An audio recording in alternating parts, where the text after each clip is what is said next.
Hey guys, it's Sukkerknald and welcome back to World of Warships. As promised, today I will look at one of my favorite ships in World of Warships, the Tier 10 Japanese destroyer, the Shimakaze. And I want to show you how I have set up my destroyer. And by no means this is a final answer, and you might have a different opinion. And feel free to post any suggestions if you feel that there's something I could have done better. But for now, this is kind of the setup and the modules and skills I've used to grind to the Shimakaze. So let's start with the modules on this thing. First of all, I have the torpedo tubes modification 1, because since this is mainly about torps, I don't want these to be ruined, so I can't use them. So I use this one on a gunboat, maybe when the main cannons is the main battery modification 1 would be better, but on a Shimakaze and the Japanese, I feel like the torpedo tubes modification is the best way to go. For the second slot, I have chosen the AA guns modification to get 20% extra to the AA mount's maximum firing range. Again, you could discuss that on a gunboat like the US destroyers, this gunfire control system modification would be better, but not on this one. This one is kind of self-explanatory. I mean, yeah, it gives 15% faster reload time of the torpedoes, and on a Shimakaze where you have around 2 minutes, I mean, yeah. So that's one. That one is easy. Next one, fourth slot, I have the damage control system, because the most times you might run into some cruisers or enemy destroyers who will most likely use AT, and they will set you on fire.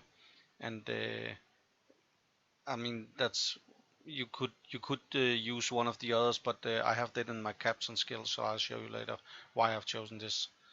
For the next one, I've chosen the steering gears modification 2, just to get this faster rudder shift time to be able to maneuver fastly and around islands and enemy torpedoes and so on. And for the last slot, I have the concealment system, kind of self-explanatory again. I mean, you don't want to be seen, so yeah. Moving on to the upgrades, or the ammunition and consumables. I have chosen just to use these 22,500 credits each game to have this extra smoke generator, because most games I make about 250, 300, 350,000 credits. So yeah, I want that extra charge. And again, for my engine boost, I've chosen to use credits on that as well. So, but that's up to you if you want 2 charges or 3 charges. For the captain skills, important. Of course, you want to see you have situation awareness to indicate if you've been spotted. So that one I have on. I've chosen that one. And this next one, again, if you read on the forums, there's different ideas on what to choose. I have chosen Last Stand, because I want to make sure that if I get hit and something is incapacitated, I will be able to move, and that will get me out of trouble, and it saved me numerous times. For the third row, third skill, I have chosen the torpedo acceleration.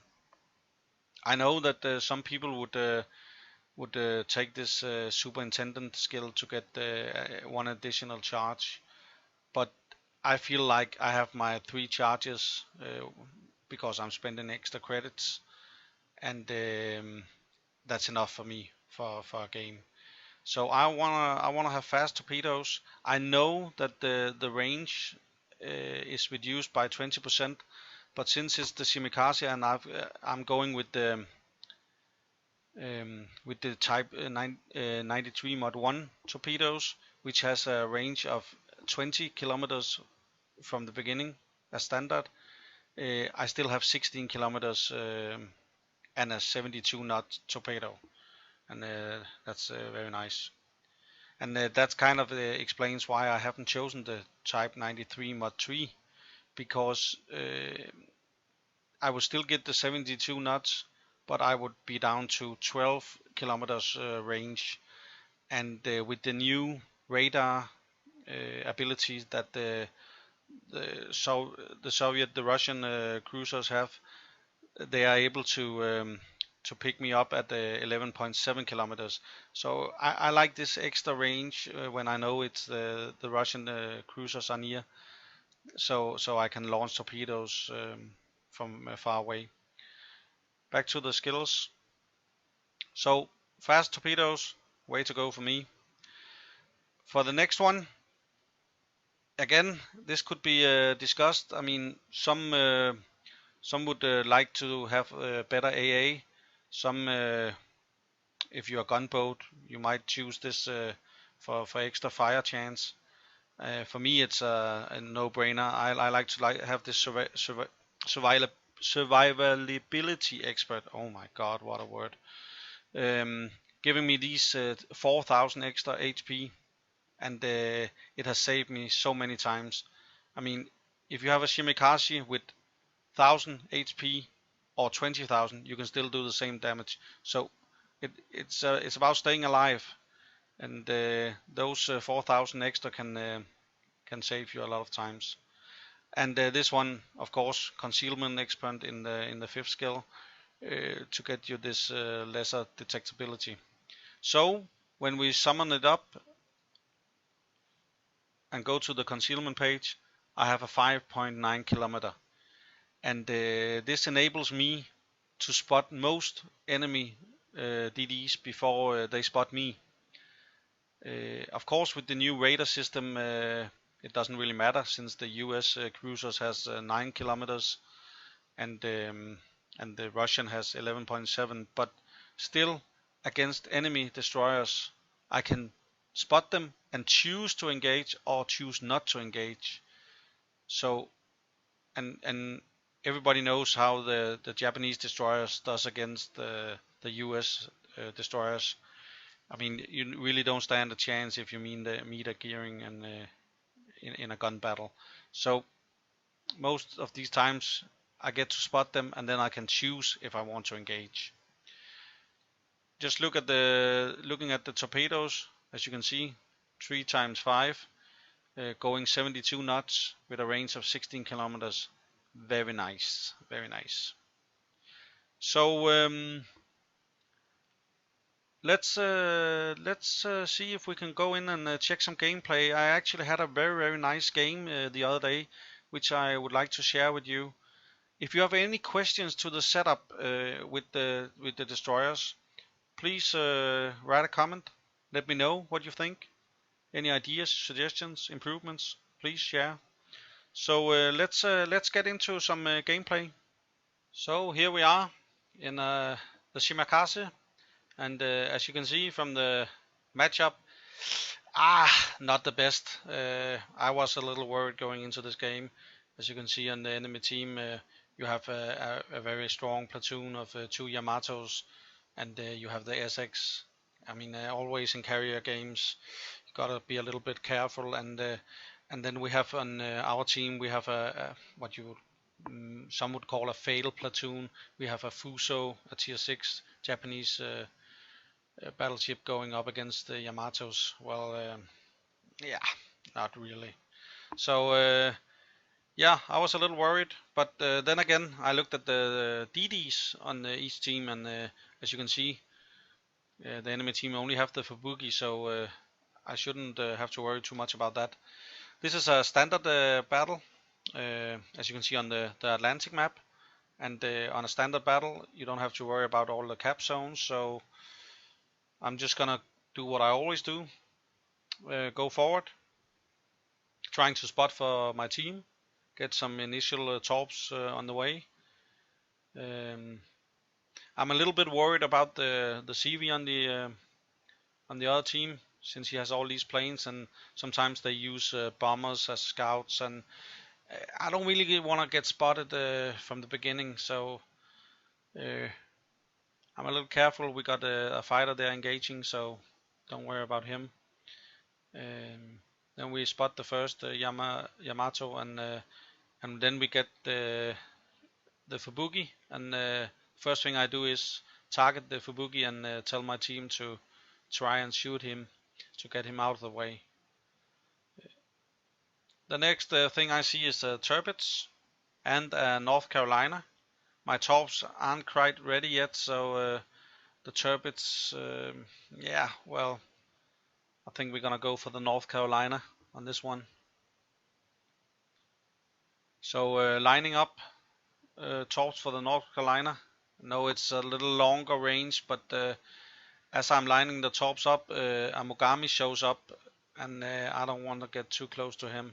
So we put those away, and then we try and put one for the Turbits, and then we're just gonna see if we might be able to flood some of them. So torps on the way, and I'm saving one salvo just to see if he changes course, and the Mogami is kind of covering for the North Carolina. So at this point I'm gonna launch one more for the North Carolina, and then actually the first salvo I launched, I got the Mogami. So you should think that when you get hit by a torpedo, you would change your direction. There might be more going the same way. So I was kind of looking forward to hitting that North Carolina, but yeah, the Mogami decided to sail right into my torps, giving me a devastating strike and taking him out of the game. In the meantime, the Fubuki on the enemy team is out as well. Actually, the North Carolina figured out there was torps in the water, so he put the brakes on. In the meantime, I noticed this Königsberg and Atago getting a little bit too close. So I turned my attention to him after putting one more against the North Carolina.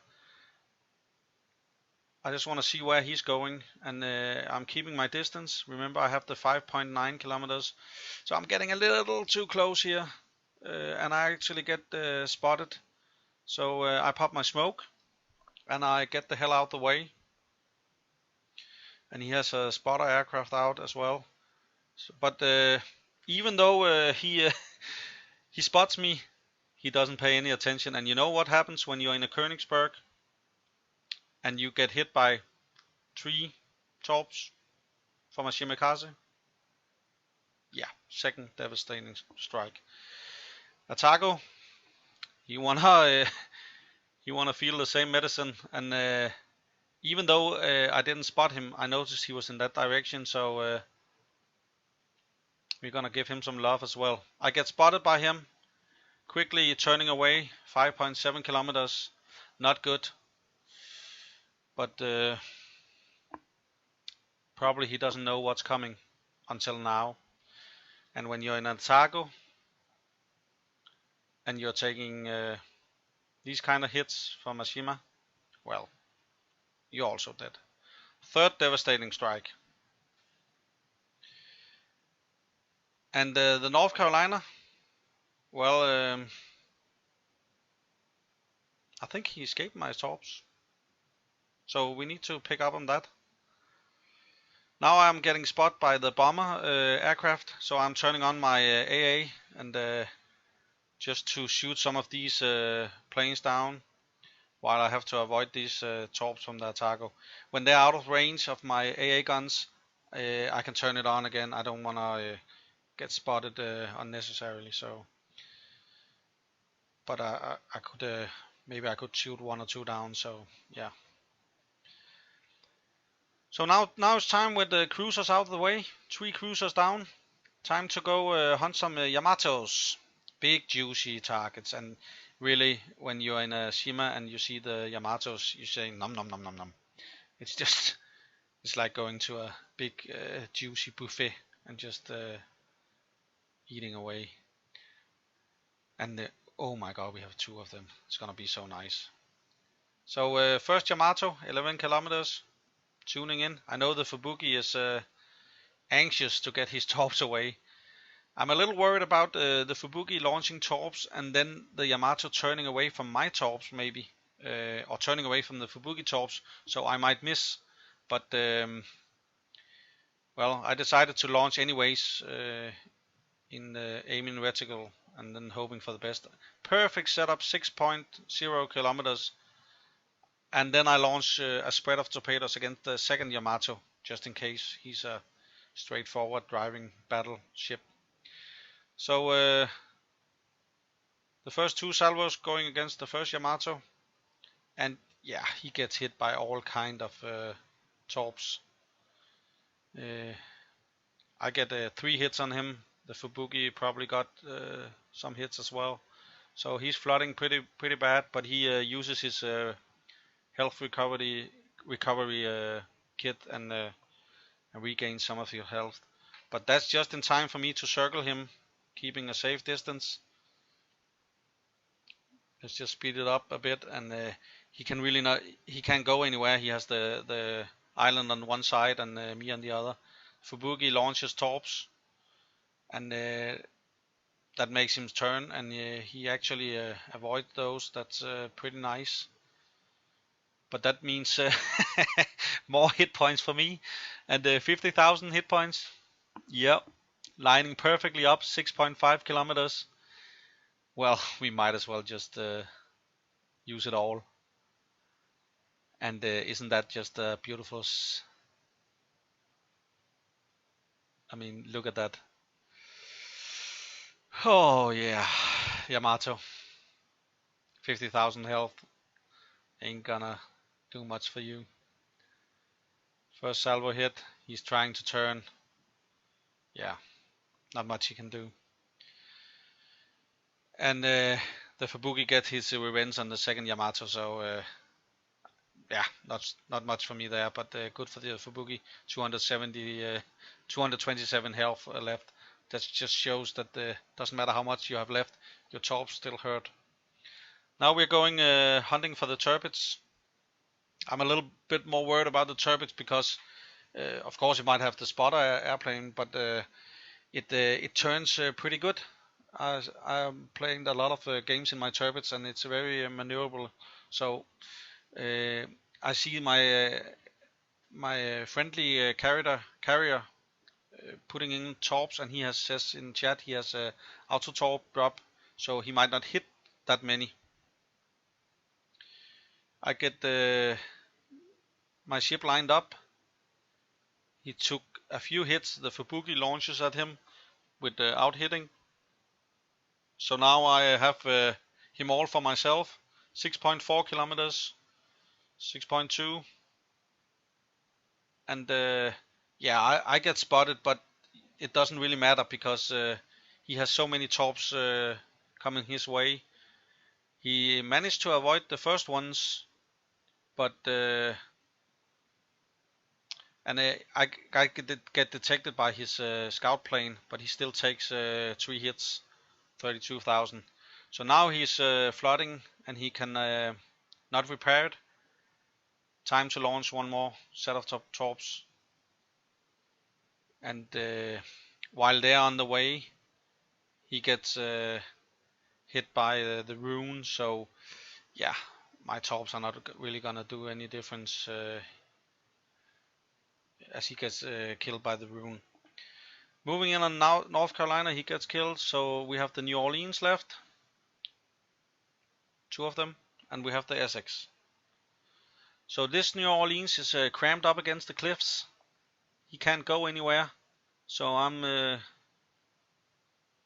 getting close, ready to throw torps at him, but then the cliff kind of saves him. He gets stuck towards the cliffs, so my torps won't hit, but he gets finished by the Atago. So 1 New Orleans left and 1 Essex left. Now I don't wanna try and hit the Essex because I can see the Essex is moving, wiggling away, and my torps are probably not gonna hit him. So I want to focus on the New Orleans and just keep the Essex spotted. I can see he's taking a lot of hits, so nobody's shooting on the New Orleans.